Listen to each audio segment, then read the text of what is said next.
अधमा धन मिच्छन्ति धनमानं च मध्यमा उत्तमा मान मिच्छन्ति मानो ही महताम धनम। अर्थात नीच प्रकार के जो मनुष्य केवल धन की इच्छा रखते हैं, मध्यम प्रकार के मनुष्य धन और मान दोनों की इच्छा रखते हैं, लेकिन उत्तम प्रकार के जो मनुष्य केवल मान की इच्छा रखते हैं, क्योंकि महान व्यक्तियों के लिए मान ही धन है। मां शारदे को नमन। साहित्यिक सचेतना के सभी रचनाकारों, साहित्य प्रेमियों, सनातन प्रेमियों, श्रोता दर्शकों को साहित्यिक सचेतना की ओर से राय सिंह भंडारी द्वारा यूट्यूब चैनल में आपका स्वागत है। आप आज की प्रस्तुति को लेकर के हम उपस्थित हुए हैं। आज का विषय है धन। धन अर्थात अर्थ, रुपया, पैसा या वित्त।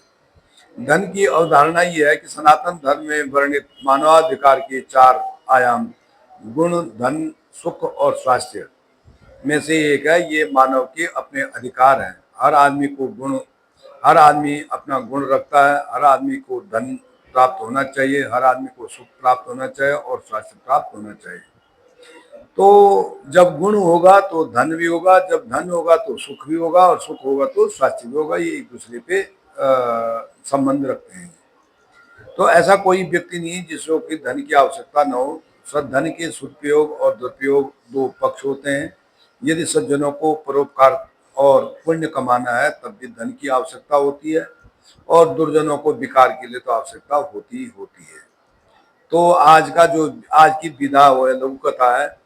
तो धन से जुड़ी एक छोटी सी लघु कथा है। किसी गांव में एक संपन्न किसान रहता था। उसके दो पुत्र सोहन और मोहन होते थे।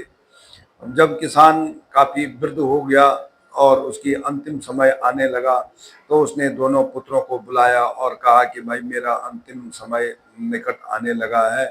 तुम दोनों आपस में प्यार से रहना, प्रेम से रहना, और जब कभी इस गांव में अकाल या बाढ़ या कोई आपदा आ जाए तो तुम्हें निराश न होना पड़े। तो मैंने आम के पेड़ के पीछे, घर के पीछे जो है कुछ असरपियाँ छुपाई हुई है, और आप जो है उनको ले लेना, लेकिन वो भी आपातकाल में। उसके बाद किसान का के प्राण अंत हो गए, और उसके बाद जो है दिनचर्या चलने लगी। लेकिन जो बड़ा बेटा सोहन था, उसको पिता की मृत्यु का तो ज्यादा दुख नहीं हुआ, लेकिन छोटे भाई बेटा जो मोहन का, उसको थोड़ा सा काफी दुख हुआ था पिता की याद में।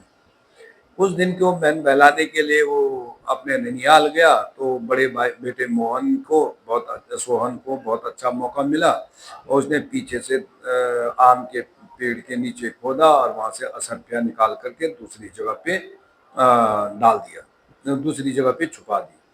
अब जब मोहन वापस आया ननियाल से, तो उसने कहा, भाई यहाँ इसमें तो बड़े बेटे ने कहा, इसमें तो धन सत्य नहीं है।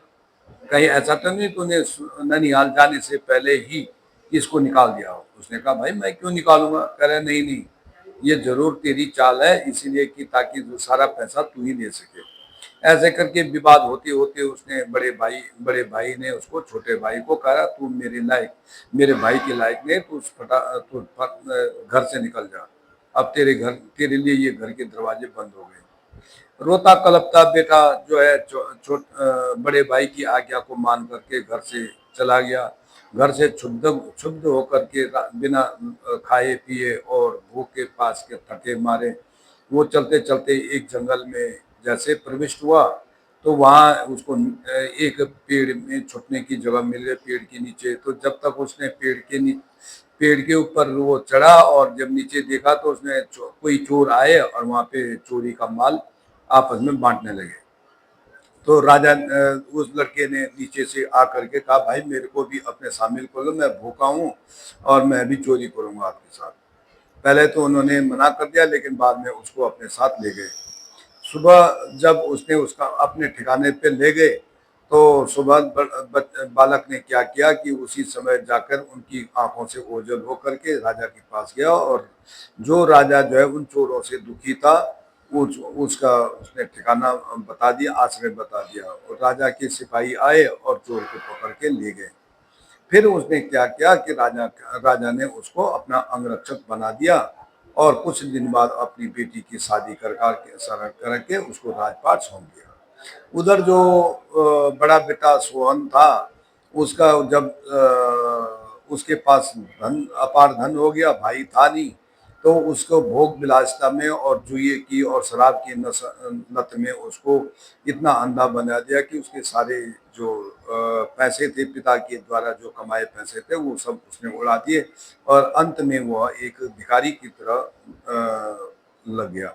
जब राजा ने और वह चोरी, फिर उसके बाद चोरी करने लगा। जब राजा के सिपाहियों ने उसको पकड़ा तो उसको फांसी पे लटका दिया। तो इस प्रकार की अवधारणा यह है कि धन बिना परिश्रम से प्राप्त सदैव हानिकारक होता है, क्योंकि उसका मूल्य केवल परिश्रम से निकली पसीने की बूंद ही पहचान सकती है। उधर से जो अगर सही सही अपने एकांत एकाग्रचित होकर के निर्दोष होता, तो उसको भगवान भी सहायता करता है। धन्यवाद।